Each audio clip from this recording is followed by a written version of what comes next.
Mark 9. And he said to them, I tell you the truth, some who are standing here will not taste death before they see the kingdom of God come with power. After 6 days Jesus took Peter, James, and John with him and led them up a high mountain where they were all alone. There he was transfigured before them. His clothes became dazzling white, whiter than anyone in the world could bleach them.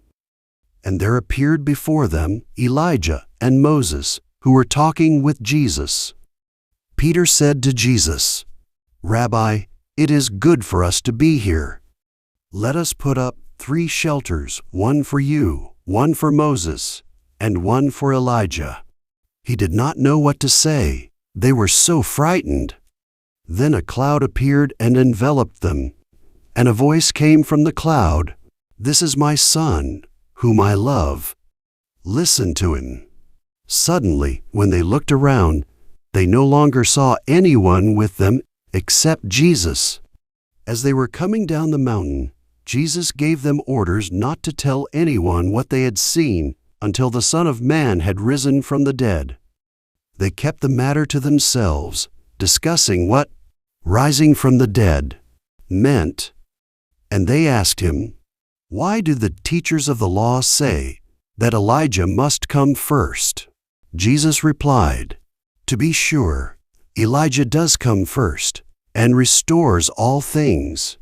Why then is it written that the Son of Man must suffer much and be rejected? But I tell you, Elijah has come, and they have done to him everything they wished, just as it is written about him. When they came to the other disciples, they saw a large crowd around them, and the teachers of the law arguing with them. As soon as all the people saw Jesus, they were overwhelmed with wonder and ran to greet him. What are you arguing with them about? He asked. A man in the crowd answered, Teacher, I brought you my son, who is possessed by a spirit that has robbed him of speech. Whenever it seizes him, it throws him to the ground. He foams at the mouth, gnashes his teeth, and becomes rigid. I asked your disciples to drive out the spirit, but they could not. O unbelieving generation! Jesus replied, How long shall I stay with you? How long shall I put up with you? Bring the boy to me. So they brought him. When the spirit saw Jesus, it immediately threw the boy into a convulsion. He fell to the ground and rolled around, foaming at the mouth. Jesus asked the boy's father, How long has he been like this? From childhood, he answered. It has often thrown him into fire or water to kill him. But if you can do anything, take pity on us and help us. If you can, said Jesus. Everything is possible for him who believes. Immediately the boy's father exclaimed, I do believe. Help me overcome my unbelief. When Jesus saw that a crowd was running to the scene, he rebuked the evil spirit. You deaf and mute spirit, he said, I command you, come out of him and never enter him again. The spirit shrieked, convulsed him violently, and came out. The boy looked so much like a corpse that many said, He's dead.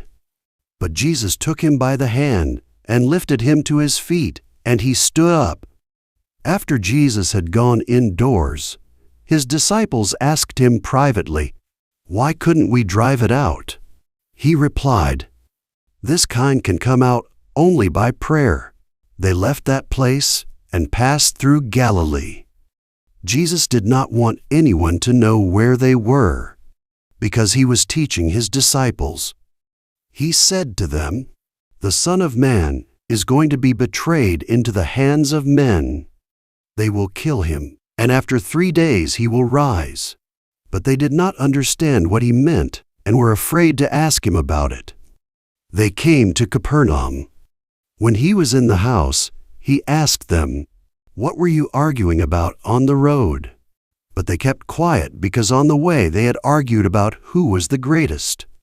Sitting down, Jesus called the 12 and said, If anyone wants to be first, he must be the very last, and the servant of all." He took a little child and had him stand among them.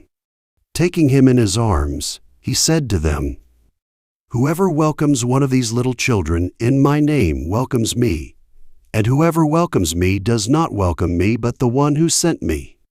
"Teacher," said John, "we saw a man driving out demons in your name, and we told him to stop, because he was not one of us."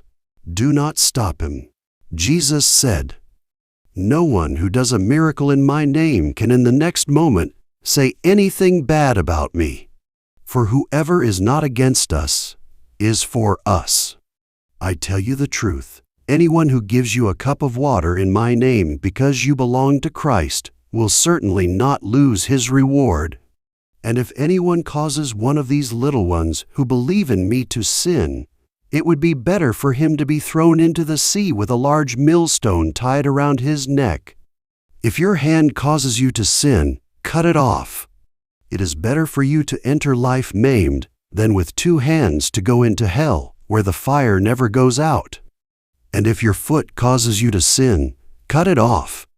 It is better for you to enter life crippled than to have 2 feet and be thrown into hell. And if your eye causes you to sin, pluck it out. It is better for you to enter the kingdom of God with 1 eye than to have 2 eyes and be thrown into hell, where their worm does not die and the fire is not quenched. Everyone will be salted with fire. Salt is good, but if it loses its saltiness, how can you make it salty again? Have salt in yourselves, and be at peace with each other.